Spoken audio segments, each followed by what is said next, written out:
하나님의 말씀 요한복음 20장 19절부터 22절을 봉독합니다.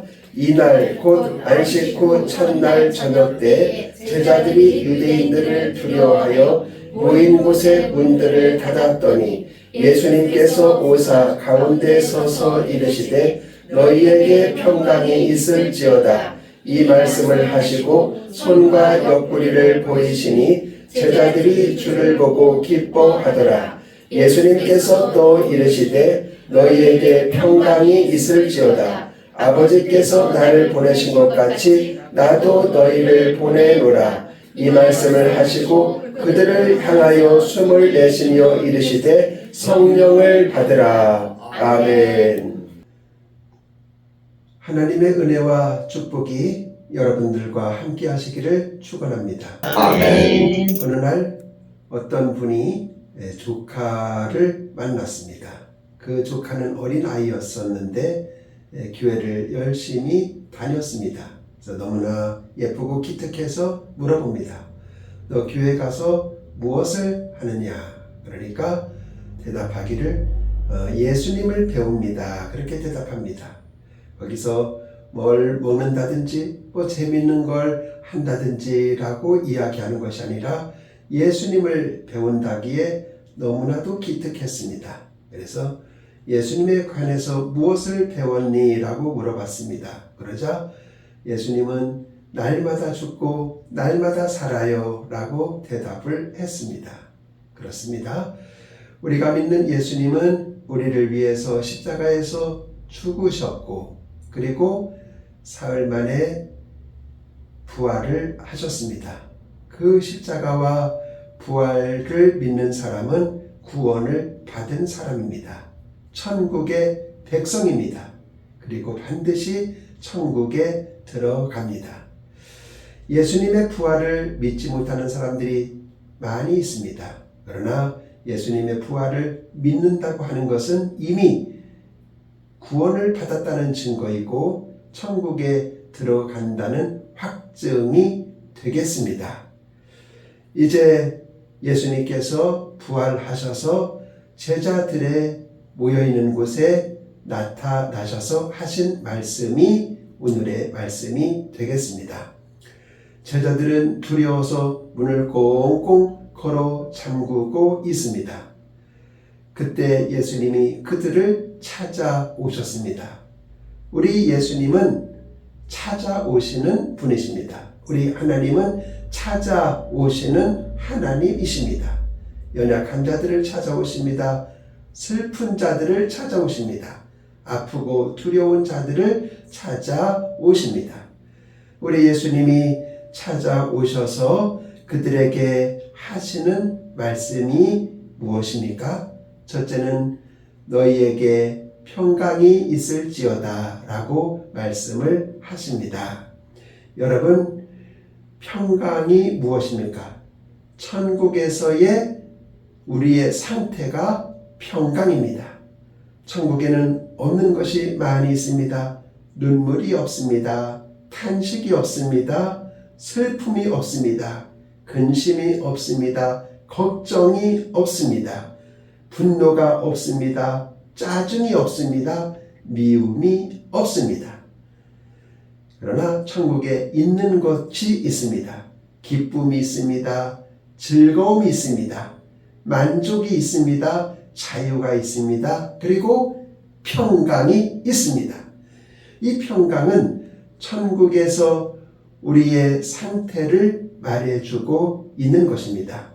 그러므로 평강이 있을지어다 라고 우리 예수님께서 말씀하신 것은 너희 속에 천국이 있을지어다 라고 말씀을 해 주시는 것입니다. 이것은 창조 선언과 같습니다. 하나님께서 천지를 창조하실 때 어떻게 선언하셨어요? 빛이 있으라 라고 선언하시자 빛이 있었습니다. 마찬가지로 평강이 너희들에게 있을지어다 라고 예수님이 선언하시자 그들 속에는 차고 넘치는 평강이 생기게 되었던 것입니다. 그러므로 여러분 천국의 삶을 누리기를 원한다면 우리는 평강이 꼭 필요한 것입니다. 산상수훈을 보세요. 예수님께서 제자들에게 말씀하신 8가지의 산상수훈 중에 첫 번째는 무엇입니까? 심령이 가난한 자는 복이 있나니 천국이 저희의 것이다. 마지막은 무엇입니까? 의를 위하여 핍박을 받는 자는 복이 있나니 천국이 저희의 것이다 라고 말씀을 하셨습니다. 그러므로 여러분, 우리 예수님께서는 우리에게 부활의 선물로 평강을 주시는 예수님이십니다. 여러분, 평강이란 무엇입니까? 모든 것이 질서대로 되어 있는 상태를 평강이라고 말합니다. 그러니까 질서를 벗어나면 이것은 평강이 아닙니다. 우리 몸의 기능에 질서가 있을 때 그 몸이 평안합니다. 우리 마음도 질서가 있을 때 그 마음이 평안합니다. 우리의 생활도 질서가 있을 때 삶도 평안합니다. 그래서 질서를 가지고 살아가는 것은 얼마나 큰 평강의 삶인지 모릅니다. 그래서 예수님이 우리에게 뭐가 필요한지를 잘 아시고 제일 처음에 하신 말씀은 평강이 있을지어다를 2번씩이나 말씀을 하십니다. 여러분들, 평강이 여러분 속에 있음을 믿으시고 평강을 누리시고 평강 가운데 천국의 삶을 살아가게 되시기를 간절히 축원합니다. 2번째로 예수님께서 그들에게 주신 것이 무엇입니까?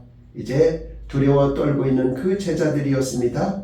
예수님이 그들에게 나타났습니다. 부활의 주님을 보자 제자들은 기뻤다고 말하고 있습니다. 그렇습니다.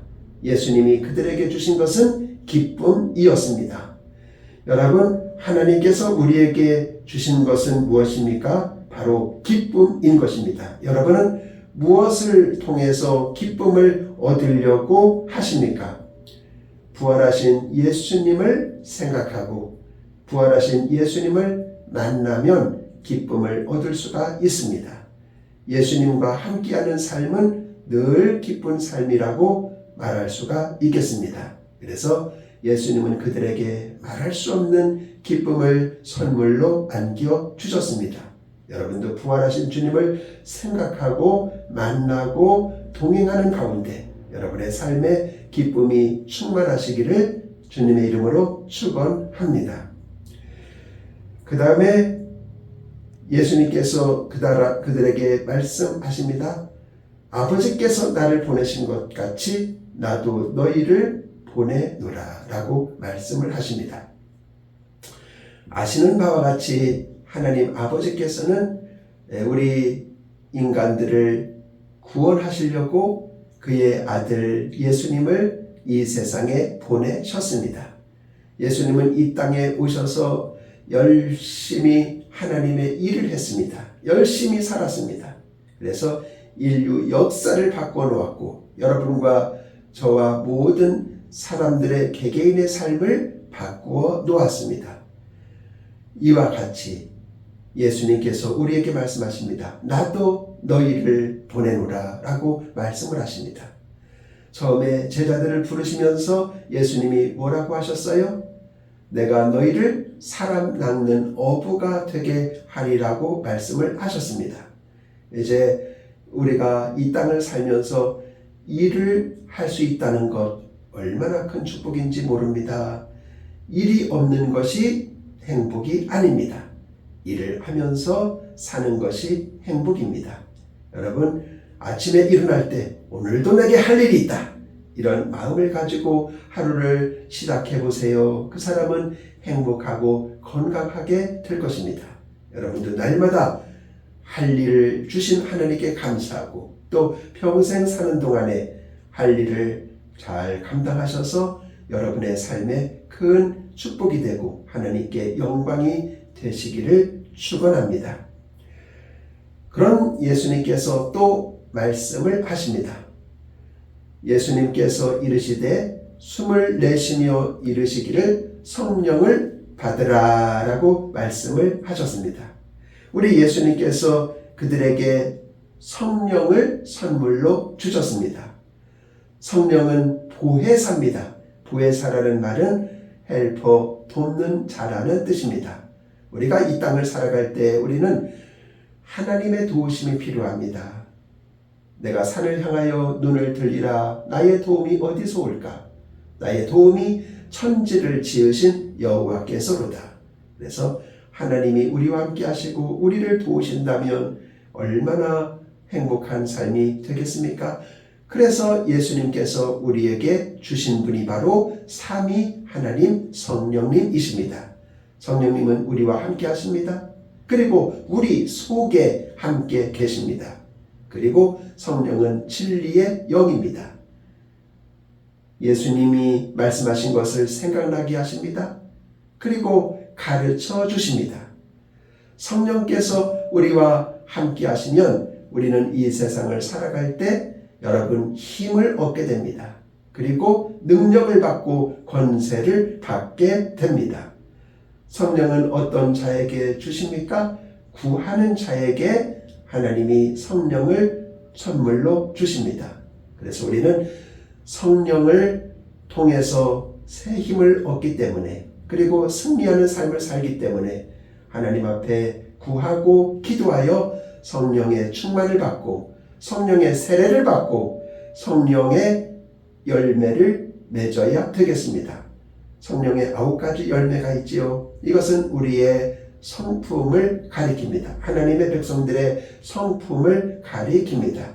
그래서 우리가 성령의 열매를 맺어서 예수님과 같은 인격을 나타내고 예수님과 같은 삶을 살아낼 때 그것이 우리를 향하신 하나님의 뜻인 것입니다. 그래서 여러분, 우리는 늘 성령으로 충만해서 우리의 인격에서 하나님의 형상이 드러나도록 하나님의 모습이 드러나도록 해야만 하겠습니다. 우리 예수님께서는 우리에게 성령을 주시기를 원하고 계십니다. 에스겔서 37장의 말씀을 기억하시지요? 하나님께서 에스겔에게 보여준 환상입니다. 에스겔은 포로 시대의 선지자입니다. 그를 이제 골짜기로 하나님께서 인도하십니다. 골짜기를 보니까 거기에 그 해골이 있는데 그 말랐다고 했습니다. 얼마나 오래됐으면 다 말랐고 조각조각 나 있습니다. 그런데 하나님께서 에스겔에게 대언하라고 말합니다. 하나님의 말씀을 대언하라고 말씀하십니다. 그래서 그 뼈들을 보니까 뼈들이 쫙쫙쫙 달라붙습니다. 그리고 뼈에 힘줄이 생깁니다. 살이 붙습니다. 그리고 가죽이 생깁니다. 그러나 여전히 움직일 수는 없습니다. 그때 하나님께서 에스겔에게 그 생기가 거기에 들어가라고 대언하라고 말씀하십니다. 그러자 그 골짜기에 그 해골 같은 것들이 여러분 무수한 살아있는 군대가 되었습니다. 이와 같이 성령은 우리를 하여금 활동적이게 하고 활기있게 하고 살아있게 하고 십자가 군병이 되게 하는 것입니다. 그러므로 우리는 성령으로 늘 충만하게 살아야 됩니다. 술 취하지 말라 이는 방탕한 것이니 오직 성령의 충만함을 받으라고 말씀을 하십니다. 우리 모두 날마다 성령으로 충만한 삶을 살 때 우리는 마귀를 이기고 세상을 이기고 죄를 이기는 삶을 살게 되는 것입니다. 이와 같은 은혜를 하나님께서 여러분들에게 축복해 주시기를 바랍니다. 이제 제자들의 삶은 변화되었습니다. 예수님께서 그들에게 나타나셔서 축복하셨기 때문입니다. 말씀하셨기 때문입니다. 그리고 부활주님이 그들과 성령으로 함께 하시고 내주하시고 동행하셨기 때문입니다. 오늘 우리들도 부활주님과 늘 함께 한다고 한다면 우리의 삶에는 승리가 있을 것이고 하나님의 사명을 잘 감당하는 삶이 있을 것입니다. 요엘서 2장에 보면 이런 말씀이 있습니다. 하나님께서 말씀하십니다. 말세에 내가 내 영을 만민에게 부어주리라. 남종과 여종들에게 부어주리라고 말씀을 하십니다. 이 말세는 매우 혼탁한 시대입니다. 영이 혼탁한 시대입니다. 그래서 여러분, 그 미신이 얼마나 많습니까? 무당이 얼마나 많습니까? 사주 관상을 보는 데가 얼마나 많습니까? 여러분, 영이 혼탁합니다. 영이 이 세계를 지배하고 있는 것입니다. 그때 우리 하나님의 사람들은, 주님의 교회는 늘 하나님의 영, 예수님의 영, 건전한 영, 그리고 성령으로 살아야 되겠습니다. 그때 이 사회를 정화시킬 수 있습니다. 이 사회를 정결하게 할 수가 있습니다. 성령은 거룩하게 하는 영입니다. 정결하게 하는 영입니다. 성결하게 하는 영입니다. 깨끗하게 하는 영입니다. 그래서 우리 나라와 우리 민족이 성령의 지배를 받아야 되겠습니다. 성령의 계절이 오도록 해야만 되겠습니다. 이 땅에 모든 사신 우상이 물러가고 하나님의 영 성령께서 운행하시는, 다스리시는, 지배하시는 나라와 민족이 되어야 하겠습니다. 이를 위해서 기도해 주시기를 바랍니다. 여러분의 삶에 늘 부활주님이 함께 하셔서 평강이 지배되기를 바랍니다. 하나님께서 함께 하셔서 보냄받은 자의 삶을 살아갈 수 있기를 바랍니다. 예수님이 늘 함께 하셔서 기쁨이 충만하기를 바랍니다. 그리고 부활주님께서 함께 하셔서 늘 성령으로 시작해서 성령으로 진행하고 성령으로 마치는, 완결하는 그런 은혜가 함께 하시기를 축원합니다. 기도하겠습니다. 하나님 아버지, 부활주님께서 우리와 함께 하시니 우리는 절망이 변하여 소망이 됩니다. 근심이 변하여 기쁨이 됩니다. 우리의 두려움이 변하여 담대함이 됩니다. 부활주님께 찬송하고 감사를 드립니다. 늘 예수님과 함께 동행하는 삶이 되게 하여 주옵소서. 예수님의 이름으로 기도드립니다. 아멘.